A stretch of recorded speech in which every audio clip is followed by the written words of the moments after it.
No olvides darle me gusta al vídeo, compartir tus pensamientos en los comentarios y suscribirte para estar al tanto de nuestras últimas historias. El sol de la tarde estaba haciendo esa perezosa hora dorada que hace a finales de mayo, pintando largas sombras sobre mi césped. Estaba afuera fingiendo cuidar de los aelas, pero sobre todo disfrutando del cálido silencio, el olor a césped recién cortado flotando en el aire. Había sido una semana larga. Una de esas en las que el silencio en la casa se sentía más pesado de lo normal. Mi vecina Marta solía proporcionar un poco de charla alegre por encima de la cerca, pero había estado fuera unos días visitando a su hermana en el norte del estado. Por eso me sorprendió ver movimiento al lado. No era Marta, sin embargo. Era su hijo, Leo. No conocía bien a Leo. Vivía fuera del estado en algún lugar ajetreado e importante que sonaba y visitaba a su madre tal vez 2 veces al año. Era bueno, era joven, probablemente más cercano a la edad de mi propio hijo que al mío, tal vez a principios de los 30, alto, delgado, con esa especie de mirada seria y pensativa, cabello oscuro que siempre parecía un poco despeinado por el viento.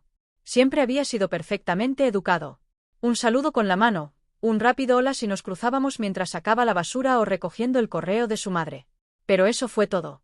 Desde luego, no éramos amigos. Estaba forcejeando con uno de esos grandes y aparatosos contenedores de reciclaje, cuya tapa se abría sola. Levantó la vista, me vio observándolo y me dedicó una pequeña sonrisa, algo extraña. Le devolví el saludo con la mano, volviendo mi atención a una mala hierba particularmente rebelde cerca de los rosales. Supuse que ahí terminaba nuestra interacción. Normalmente era así. Entonces oí el crujido de pasos en la franja de grava entre nuestras entradas. Volví a alzar la vista, protegiéndome los ojos.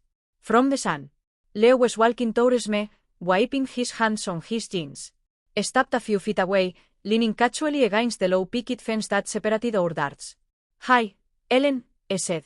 His voice was deeper, smoother than I'd expected. Not like the last Halsey was used to. Lo, hi, I replied, pulling off my gardening gloves. Didn't expect to see you. Is your mom back already? No, not till tomorrow night. Music, explained. Just came down a bit early. At some time off. Figured I'd get the house aired out, maybe tackle a few chores for her before she got home. I gestured vaguely towards Marta's house. The recycling bins seemed like a good place to start. That's thoughtful of you, I said, meaning it. Marta adored him. You, music, could tell. Always talked about how busy I was, but how I always made at him. She appreciated that. And added, his eyes scanning my garden for a moment. They were a surprisingly warm shade of brown. Observant. Music, your flowers always look amazing. Mom's always trying to catch up. I laughed softly. Marta as the sunny side of the street. Mine take a bit more coaxing. We stood there for a moment, the comfortable silence punctuated by the distant bass of a lawnmower somewhere down the block. It felt slightly awkward, this extended conversation. We'd never talked for more than 30 seconds before. Then shifted his weight, looking directly at me again. Actually, Ellen, I began, and there was a slight hesitation in his voice that made me look closer. I was just about to make some coffee. Realized I bought way too many beans at that place downtown. Would you like to join me for a cup? I blinked. Coffee with Marta's on. My mind did a quick scramble. Why was I just being neighborly because his mom was away? Maybe I was bored. Or maybe I felt obligated somehow. It seemed that, unprompted. Music, we had virtually nothing in common, separated by a good 20 years and completely different lives. A little ripple of unease, or maybe just surprise, went through me. Oh, I said, stalling slightly. Coffee? That's nice of you, Leo. I glanced towards his mom's house, then back at him. I wasn't fidgeting or looking away. His gaze was steady, open. There was no hidden agenda I could detect. Just a simple, direct invitation. No pressure, of course, I added quickly, perhaps sensing my hesitation. Just thought I'd ask. Making a whole pot just for myself feels a bit excessive. I gave another small smile, this one a little more relaxed, and maybe it was the way the sunlight caught the flecks of gold in his eyes, or the unexpectedness of the offer, or just the fact that the silence in my own house suddenly seemed less appealing than the prospect of conversation, even slightly awkward conversation. Maybe I was just curious. What harm could a cup of coffee do? It was just coffee with the neighbor's son, who happened to be home early. You know what, I said, making a sudden decision, pulling myself up straight. That sounds lovely. Give me 5 minutes to WhatsApp. His smile widened, reaching his eyes this time. Music, great. Yeah, take your time. I just get it brewing. Front doors unlocked when you're ready. He turned and headed back towards Martha's porch, jogging lightly up the steps. I watched him go, a strange mix of apprehension and intrigue bubbling up inside me. What was he doing? This was probably nothing, just a polite gesture. But a little voice, one I hadn't heard from in a while, whispered that maybe, just maybe, it wasn't nothing at all. I took a deep breath. The scent of roses and impending rain filling my lungs and headed inside, my heart beating just a little faster than usual. This was definitely unexpected. Walking across the lawn that separated my house from Martha's felt strangely significant, like crossing more than just a patch of grass. The 5 minutes I asked for stretched closer to 10 as I changed out of my gardening clothes, ran a brush through my hair, and applied a touch of lipstick, something I rarely bothered with unless I was actually going somewhere. Why the effort? I asked myself sternly in the bathroom mirror. It's just coffee. But the reflection showed a hint of color in my cheeks that hadn't been there before. Martha's front door was indeed unlocked. I pushed it open tentatively, calling out, Leo, it's Ellen in the music kitchen. His voice called back, followed by the clatter of ceramic mugs. Martha's kitchen was exactly as I remembered it, cozy, slightly cluttered in a homey way, with cheerful yellow walls and rusty-themed everything. The air was thick with the rich aroma of freshly brewed coffee. Leo was standing by the counter, pouring dark liquid into 2 sturdy-looking mugs. The taken of his light jacket, and the rolled-up sleeves of his shirt showed surprisingly strong forearms. He looked up as he entered, gesturing towards the small round table tucked into the breakfast nook. Have a seat, he said. Milk, sugar? Just a splash of milk, please, he replied, sliding into one of the cushioned chairs. The nook overlooked Martha's backyard, which, unlike mine, was bathed in the full glory of the afternoon sun. Her bird feeders were busy with activity. He brought the mugs over, placing one in front of me before sitting opposite. Up close, I could see the faint lines around his eyes, suggesting he smiled more often than his default serious expression lay on. He wasn't boyish, despite being younger than me. There was a certain maturity, a self-possession about him. Thanks again for this, he said, wrapping my hands around the warm mug. It smells wonderful. My one essential vice, chuckled. Good coffee. Mom usually used as the instant stuff. Bless her heart. We started talking easily at first about his trip down the traffic, his mom's upcoming return. He asked about my kids, remembering their names from brief mentions Martha must have made over the years. I told him about Sarah finishing her master's degree and Michael getting settled into his new home across the country. It felt normal, very. But then the conversation shifted. He asked about my garden. Not just polite questions, but specific ones about companion planting and dealing with aphids, showing a surprising knowledge. Turns out they done some volunteer work at a community garden project in his city. We talked about that for a while, about the satisfaction of growing things, the connection to the earth. It was unexpected common ground. He steered the conversation gently, asking thoughtful questions. Not prying, just interested. He asked about my work. I do freelance bookkeeping from home. Not exactly thrilling stuff, but he listened intently, asking about the challenges, the flexibility. He talked a bit about his own job, something complex involving data analysis for environmental nonprofit. He spoke about it with passion, making it sound far more engaging than he would have imagined. The initial awkwardness he felt completely melted away, replaced by a surprising ease. Talking to him felt comfortable, natural. He had a way of listening, really listening, that made me feel heard. It wasn't just the words. It was the way he leaned forward slightly, the focused look in his eyes, the perceptive follow-up questions. I found myself opening up more than I intended, talking about how quiet the house had gotten since the kids left, how my work sometimes felt isolating, things I usually kept tucked, music, away. I didn't offer platitudes or easy answers. I just nodded, acknowledging it. Yeah, transitions are tough, I said quietly.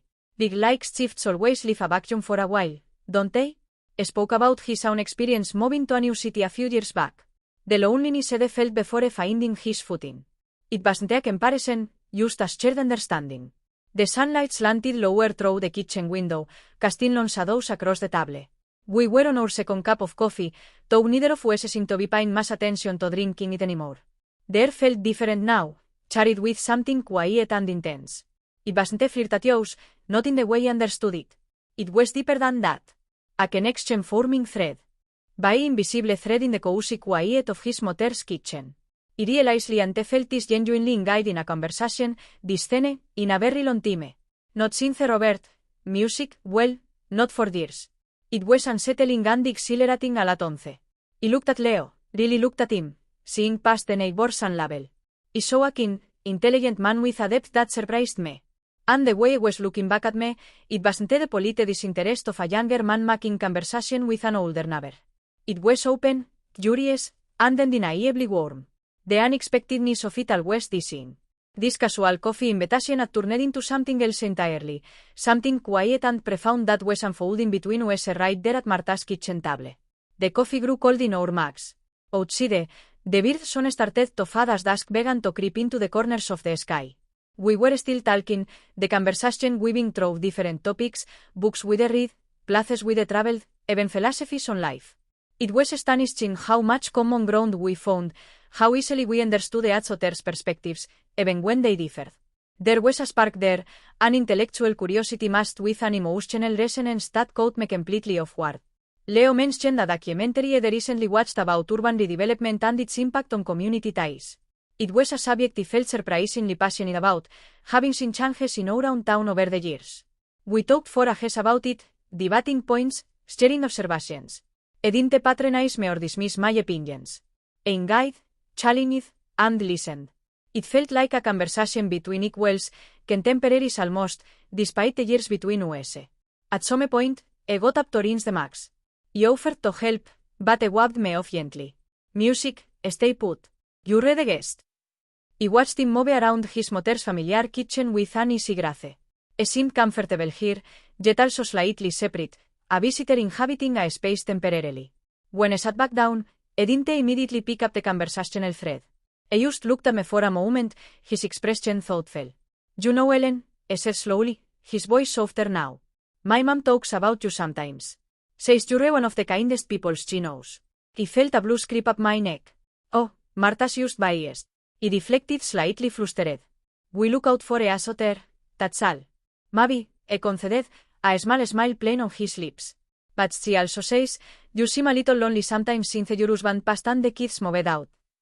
His directness took my breath away for a second. Music, it wasn't rude, just frank, honest. It hung in the air between us, undeniable. He couldn't meet his gaze immediately, looking down at my hands clasped on the table. Well, I began trying to keep my voice steady. It's an adjustment. The quiet takes some getting used to. I can only imagine, he said softly. There was real empathy in his voice.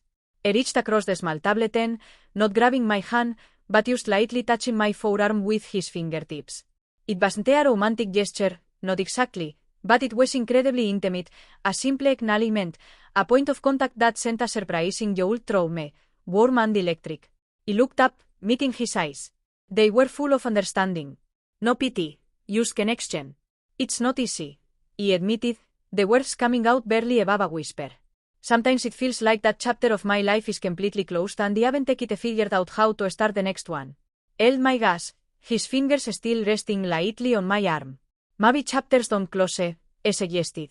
Maybe they just blend into the next one. New characters come in. The plot takes unexpected turns. His words resonated deeply. Unexpected turns like this afternoon, like sitting here sharing vulnerabilities with my neighbor's son, feeling more understood than I had in years. The air crackled with unspoken thoughts, with the intensity of this sudden, profound connection. It was more than just shared interests or a good conversation. It felt like stumbling upon a hidden clearing in a dense forest, a place of quiet understanding and mutual recognition. He eventually drew his hand back, but the warmth lingered on my skin. The intimacy didn't dissipate. It settled between us, comfortable and real. We talked a little more, but the energy had shifted. It was quieter, more reflective. Stirred a little about a past relationship that had ended badly. Music, not in detail, but enough for me to understand the echoes of it still carried. It made him seem less like just Martha son and more like a person with his own history, his own scars. The respect between us was palpable. There was no game playing, no pretense. Just two people connecting on a surprisingly deep level despite the circumstances, despite the age difference. It was the unexpectedness of it, the sheer authenticity of the moment that made it so powerful. This wasn't just coffee. It was a discovery, a quiet revelation unfolding in the fading light. And I knew some who that this afternoon would stay with me for a very long time. As the street lights flickered on outside, casting pale yellow squares onto the kitchen floor, A sense of time returning seeped into our quiet bubble. Leo glanced at the clock on the microwave. Wow, look at the time, he murmured. I didn't realize it had gotten so late. Neither did I. He admitted, feeling a pan of something akin to disappointment that the afternoon was ending. The conversation just flowed. It really did, he agreed, meeting my eyes again. There was that same warmth, that same quiet intensity. Music, Ellen, thank you. Seriously, for the company, for the talk it was. I trailed off, searching for the right word. Really nice. Much nicer than tackling those recycling bins alone. I smiled, a genuine smile that reached my highness. The pleasure was all mine, Leo. It was unexpected, but lovely. We stood up simultaneously. The small kitchen suddenly felt very close. There was a moment of slight awkwardness, the kind that happens when an unusually intimate encounter draws to a close and the real-world intrudes. How do you say goodbye after something like that? I walked me to the door, flipping on the porch light against the deepening twilight. Standing on the top step, I turned back to him. Well, thanks again for the coffee, he said, my voice sounding a little too formal to my own ears. Anytime, music, I replied softly. I hesitated for a second, then reached out, not to touch my arm this time, but just letting his hand hover near my shoulder for a moment, a gesture of warmth that didn't quite make contact, but felt just as significant. Drive safe. Oh, what? I chuckled a little embarrassed. You're just walking across the lawn. He laughed too, the sound easing the slight tension. Yes, I think I can manage the perilous journey back. Get home safe anyway, I said, his smile lingering. His eyes held mine for a bit longer than necessary, a silent acknowledgement passing between us. An acknowledgement of the connection we found, the unexpected depths of the afternoon. Then he turned and walked down the steps across the darkening grass towards my own quiet house. I didn't look back, but I could feel his gaze on me until he reached my own porch. Inside, he leaned against the closed door for a moment, breathing deeply. The house was silent, just as I left it, but it felt different somehow, less empty. The encounter with Leo and TVN are chattering in a dramatic way. There were no declarations, no grand gestures. It was subtle, quiet, yet profoundly moving. It was the simple act of being seen, truly seen, by another person. It was the surprise of finding a connection in the most unexpected of places with the most unexpected of people. Sitting later with a cup of tea, watching the late news without really registering it, I reflected on the afternoon. And I felt that spark of connection, that sense of being mentally and emotionally aligned with someone in such a long time. It wasn't about age or circumstance or what anyone else might think. It was about a moment of genuine human interaction that as somehow cracked open a window in a room and I even realized the was growing stuffy. It reminded me that life could still hold surprises, that connections could bloom in unlikely soil. It didn't necessarily mean anything had to happen next. The beauty was in the experience itself, the conversation, the understanding, the mutual respect. Leo had given me a gift, perhaps without even realizing it. It reminded me that he was still capable of deep connection. That part of me wasn't closed off forever. A sense of quiet gratitude washed over me. Gratitude for Leo's spontaneous invitation, for his openness, for the respectful way he had shared his time and thoughts. It was a reminder that emotional intimacy can be found in many forms, often when you least expect it. As I finally headed up to bed, the house still felt quiet, but it was a different kind of quiet now. It felt less like an absence and more like a space filled with gentle possibility, a quiet of having been truly seen. The simple cup of coffee had turned into a moment of personal discovery, a subtle shift in my su propio paisaje interior, dejándome con una tranquila sensación de esperanza y una calidez que perduró mucho después de que el café mismo se hubiera ido.